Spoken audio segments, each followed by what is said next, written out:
Halo teman-teman semua, kembali lagi di channel ini, tempat kita membahas kisah-kisah horor yang katanya nyata dan bikin merinding. Malam ini, gue bakal nyeritain sebuah kisah tentang santet, dendam, dan teror yang menghantui sebuah keluarga, jadi pastikan kalian nonton sampai akhir. Siapkan lampu redup, teh hangat, dan mental yang kuat, karena cerita kali ini gak sesederhana yang kalian kira. Di sebuah desa kecil bernama Wonoasri, tinggal pasangan suami istri, Raga dan Santi. Mereka hidup sederhana, membuka warung sembako yang cukup ramai. Namun, semakin ramai warung mereka, semakin banyak juga yang iri. Yang paling mencolok adalah tetangga mereka, Bu Karni, seorang janda yang dikenal temperamental. Warungnya mulai sepi sejak warung Raga berdiri. Setiap hari ia dilihat menatap sinis, seolah menyimpan sesuatu yang gelap. Suatu malam, kejadian aneh mulai terjadi. Saat Raga menutup warung, ia menemukan segenggam jarum karatan di bawah pintu masuk. Awalnya ia pikir itu cuma sampah, tapi Santi langsung pucat. "Bang, ini bukan sembarang jarum, ini tanda santet," bisiknya. Raga menertawakan ketakutannya. Tapi malam itu juga, terdengar suara ketukan di dinding rumah. Pelan, lalu makin keras, seperti ada yang mengetuk dari dalam tembok. Tok, tok, tok, tok, tok. Ketika Raga menghampiri, suara itu berhenti. Namun saat ia balik badan, dia melihat bayangan hitam melintas cepat di ujung lorong rumahnya. Esok paginya, Santi jatuh pingsan sambil memuntahkan benang hitam panjang bercampur darah. Aroma anyir memenuhi ruangan, dan dari kejauhan, Bu Karni terlihat tersenyum tipis. To be continue. Sejak kejadian itu, tubuh Santi semakin melemah. Ia sering terbangun tengah malam sambil menjerit, memegangi perutnya.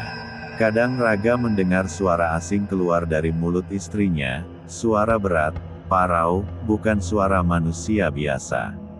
Suatu malam, Raga memanggil Mbah Karyo, seorang tetua desa yang dikenal sebagai orang pintar. Setelah melihat kondisi Santi, Mbah Karyo langsung berkata, "Santet ini bukan santet sembarangan. Ini kiriman dendam. Yang mengirim, orang dekat kalian."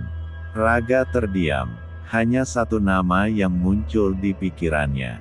Mbah Karyo kemudian membakar dupa dan membaca mantra. Tiba-tiba tubuh Santi bergetar hebat. Matanya memutar ke putih, lalu ia menjerit. "Lepaskan aku. Dia milikku." Namun itu bukan suara Santi. Tubuhnya meloncat seperti ditarik sesuatu. Dari perutnya keluar bunyi berdecit, seolah ada yang merayap di dalam. Tak lama, Santi memuntahkan seekor belut hitam kecil yang menggeliat sebelum mati di lantai. Raga hampir pingsan. Mbah Karyo berkata dengan suara tegas, "Ini baru awalnya. Mereka sudah masuk terlalu dalam." Malam itu, Mbah Karyo bersiap memagari rumah. Tapi saat hendak menancapkan paku besi ke tanah sebagai pagar gaib, angin berhenti. Suasana diam, sunyi, mencekam. Lalu, dari arah pohon belakang rumah, muncul sosok perempuan tua dengan mata merah menyala, rambut kusut, dan kaki tak menyentuh tanah. "Itu bukan manusia," bisik Mbah Karyo. To be continue. Sosok perempuan tua itu melayang mendekat, wajahnya mengerikan, dipenuhi belatung kecil yang merayap turun dari pipinya. Suaranya menggeram lirih. "Ragaa, kau mengambil rezekiku." Raga mundur ketakutan.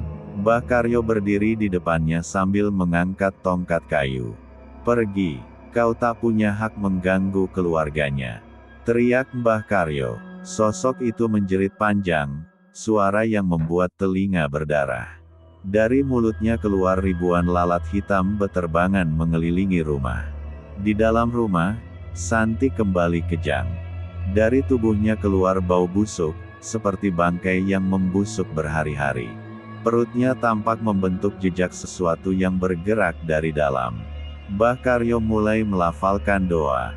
Tanah bergetar, lalat-lalat itu jatuh mati satu per satu. Ketika sosok itu semakin melemah, wajahnya perlahan berubah menjadi wajah Bukarni. "Aku hanya ingin rezeki kembali," katanya lirih. Mbah Karyo menggeleng. "Itu bukan urusan mereka. Kau yang memulai, kau yang harus mengakhiri." Dengan doa terakhir, sosok itu terbakar oleh cahaya merah menyala. Ia menjerit, memudar, dan akhirnya lenyap bersama angin malam. Santi terbangun keesokan paginya. Tubuhnya lemah tapi pulih, dan santet telah hilang. Namun kabar mengejutkan datang, Bukarni ditemukan meninggal di rumahnya. Tubuhnya hitam seperti habis terbakar dari dalam. Raga hanya bisa terdiam. Santet itu benar-benar kembali kepada pengirimnya.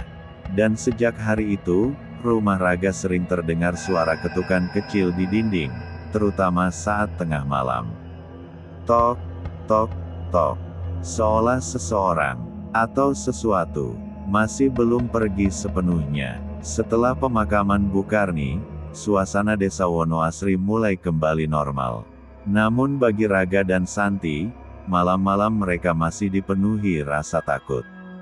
Walau santet sudah diputus Mbah Karyo, ada sesuatu yang tidak benar-benar hilang. Malam pertama setelah kejadian itu, Santi terbangun karena merasa seperti diawasi.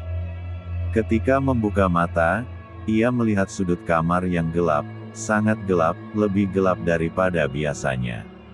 Di sana, terlihat siluet tubuh berdiri diam memandang ke arah tempat tidur. Tidak bergerak, tidak bersuara. Santi mengguncang Raga. "Bang, bangun, ada orang." Tapi begitu Raga melihat ke sudut itu, sosoknya hilang, seolah melebur ke dinding. Raga mencoba menenangkan. "Mungkin kamu halusinasi, sayang. Kita kan habis trauma." Namun tepat setelah ia berkata begitu, tok, tok, tok, suara ketukan itu kembali. Tanpa jeda, tanpa berhenti.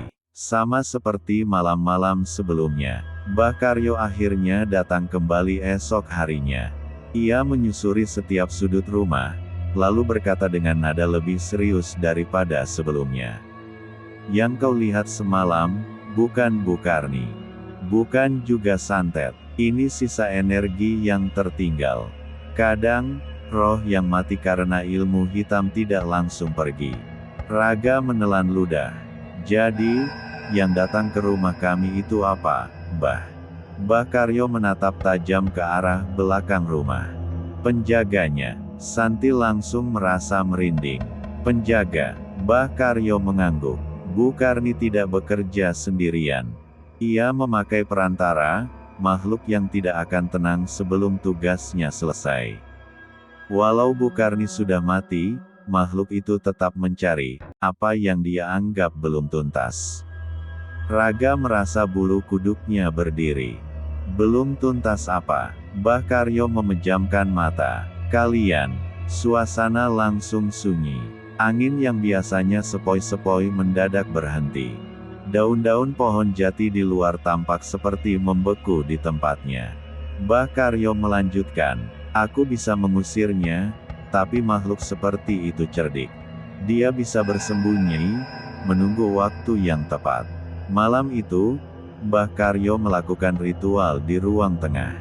Dupa menyala, ayat-ayat suci dilantunkan, dan ruangan mulai terasa berat. Tiba-tiba, seluruh lampu rumah mati. Gelap pekat. Santi menjerit kecil dan memeluk Raga. Lalu, dari arah dapur, terdengar suara langkah kaki menyeret, pelan, sangat pelan. Klek, klek, klek. Mbah Karyo membuka mata. Dia datang. Dari dalam gelap, muncul sesosok bayangan tinggi, jauh lebih tinggi dari manusia biasa, dengan tangan panjang menyentuh lantai. Kepalanya miring, suaranya seperti napas seseorang yang hampir tenggelam. "Hah!" Bayangan itu melangkah maju, terlihat jelas saat kilat menyambar di luar jendela. Dan saat cahaya kilat itu menyinari wajahnya, Santi menutup mulut menahan jeritan. Itu bukan wajah. Itu topeng kulit yang menempel tanpa mata, dengan mulut robek sampai telinga. Bakario berdiri, tongkatnya bergetar. Makhluk itu, bukan lagi sekedar kiriman santet. Dia, sekarang ingin menetap. Bayangan tinggi itu berhenti di ambang dapur, tubuhnya membungkuk seperti sedang merayap di bawah langit-langit yang tidak cukup tinggi untuknya. Walau tidak punya mata, Raga merasa, makhluk itu menatap langsung ke arah mereka. Suara napasnya berat, tersengal, seperti paru-parunya penuh lumpur. Hah! Bakario menancapkan tongkatnya ke lantai. Jangan biarkan dia mendekat. Raga, pegang tangan istrimu. Raga memegang erat Santi, tapi makhluk itu bergerak lebih cepat daripada bayangan. Dalam sekejap ia menghilang, dan muncul kembali di belakang Santi. Rambut Santi langsung berdiri, seolah tertarik ke atas oleh sesuatu. Bang! Teriaknya terputus ketika tubuhnya terguncang keras, seperti ditarik oleh kekuatan yang tak terlihat. Raga mencoba memeluk istrinya, tapi tubuh Santi seperti sedang ditarik dari dua arah berlawanan. Makhluk itu berbisik dari kegelapan. Suaranya terdengar seperti seseorang yang berbicara dari dalam air. Tuar, kek, iku. Bakario menjatuhkan segenggam garam dan paku kecil ke lantai sambil membaca doa. Lantai bergetar. Santi akhirnya terlepas dan jatuh ke lantai sambil menangis. Makhluk itu menjerit panjang, suaranya melengking sampai kaca jendela retak. Dalam sekejap, sosok itu menghilang lagi. Rumah mendadak sunyi. Bakario terengah-engah. Dia tidak bisa masuk selama pagar ini bertahan, tapi hanya untuk sementara. Raga membantu Santi duduk. Bah, dia tadi ngomong apa? Kedengarannya seperti memanggil. Bakario menghela napas berat. Dia tidak memanggil, dia memilih. Memilih apa? Korban. Santi terpaku. Jadi, dia tadi memilih aku. Bakario menggeleng. Bukan, yang tadi dia lakukan, itu bukan memilih. Itu cuma mencoba. Raga semakin bingung dan takut. Lalu dia memilih siapa? Bah. Suara pintu belakang berderit pelan. Dari celah itu, angin dingin masuk, membawa bau tanah basah dan bangkai lama. Bakario menatap ke arah pintu dengan wajah pucat. Dia memilih salah satu dari kalian bertiga untuk dibawa malam ini. Santi menjerit ketakutan. Kenapa kita? Mbah, Bukarni sudah mati. Bukannya seharusnya dia menghilang? Bakario menjawab dengan suara getir. Makhluk itu tidak bekerja untuk Bukarni. Ia bekerja untuk dirinya sendiri. Dan ketika tuannya mati, ia bebas memilih. Tiba-tiba, semua pintu rumah menutup sendiri, menghentak keras seperti ada yang menendang dari luar. DUARRR. Jendela terkunci. Lampu kembali mati. Gelap pekat menyelimuti mereka. Suara napas makhluk itu terdengar lagi, kali ini di semua sudut rumah, seolah ia bergerak di dinding, lantai, dan langit-langit sekaligus. Hah, hah, hah. Bakario mendekat ke Raga dan berbisik cepat. Keduanya tidak boleh tidur. Jangan biarkan satu pun tertidur. Makhluk itu akan mengambil yang paling lemah. Santi memeluk Raga erat-erat, tubuhnya gemetar tak terkendali. Aku takut, Bang, aku takut banget. Tapi sebelum Raga bisa membalas, suara makhluk itu terdengar tepat di belakang telinganya. Pelan, serak, seperti seseorang menarik napas terakhirnya. Raga langsung kaku. Makhluk itu sudah memilih. Makhluk itu sudah memilih. Kata-kata serak yang berbisik tepat di telinga Raga membuat tubuhnya membeku. Santi memeluknya semakin erat, tapi suara napas makhluk itu justru terdengar semakin dekat, semakin nyata. Hah, hah. Bakario segera membentuk lingkaran pagar gaib menggunakan benang hitam, garam, dan paku kecil. Cepat masuk lingkaran. Sekarang, teriaknya. Raga menarik Santi masuk ke dalam lingkaran. Namun sebelum ia bisa masuk sepenuhnya, tangan panjang dan kurus yang seharusnya tak mungkin milik manusia muncul dari kegelapan dan menarik ujung bajunya. Santi menjerit, "Bang!" Raga merasakan tarikan kuat, seperti seseorang menariknya dari dalam tanah. Tubuhnya hampir terseret keluar lingkaran. Makhluk itu menunjukkan dirinya dengan jelas kali ini. Tubuhnya tinggi dan kurus, kulitnya menghitam seperti hangus. Kepalanya miring, mulutnya robek hingga leher. Dari robekan itu menetes cairan hitam kental. Ia tak punya mata, tapi Raga merasa tatapannya menusuk hingga tulang. Makhluk itu menggeram, "Kau, ikut aku." Tangan Raga semakin ditarik. Santi berusaha menariknya kembali sambil menangis histeris. "Bang, jangan pergi. Tolong. Jangan lepasin aku." Bakario membaca mantra secepat mungkin, tetapi makhluk itu semakin kuat. Lantai rumah bergetar keras, paku-paku yang menjadi pagar gaib mulai terangkat dari lantai, seperti ditarik oleh kekuatan gaib. "Tidak cukup. Pagar ini tidak cukup kuat," teriak Mbah Karyo. Makhluk itu makin dekat. Wajah tanpa matanya hampir menempel pada wajah Raga. Mulutnya terbuka lebar, mengeluarkan bau busuk yang membuat Santi muntah seketika. "Aku ambil kau." Tiba-tiba, suara keras terdengar dari atap. Braak. Atap rumah jebol dan cahaya bulan masuk. Angin dingin menerpa tubuh mereka. Bakario memukul tongkatnya ke lantai dan berteriak, "Pergi, kau tidak punya hak atas jiwa ini." Cahaya merah keluar dari tongkat Mbah Karyo, menghantam tubuh makhluk itu. Makhluk itu menjerit panjang, suara yang membuat gendang telinga Raga hampir pecah. Lalu, perlahan tubuh makhluk itu retak. Retakannya makin besar, dan akhirnya, dorrrr. Makhluk itu meledak menjadi serpihan bayangan hitam yang terhempas ke segala arah, kemudian menghilang bersama angin malam. Rumah tiba-tiba hening. Tarikan pada tubuh Raga hilang. Ia jatuh tersungkur ke dalam lingkaran, napasnya terengah-engah. Santi memeluknya sambil menangis pecah. "Bang, aku kira aku kehilangan abang." Bakario duduk lemas, hampir tak sanggup berdiri. Dia sudah hilang. Tapi ingat, makhluk seperti itu tidak benar-benar mati. Ia hanya kembali ke tempat asalnya. Raga menghela napas panjang.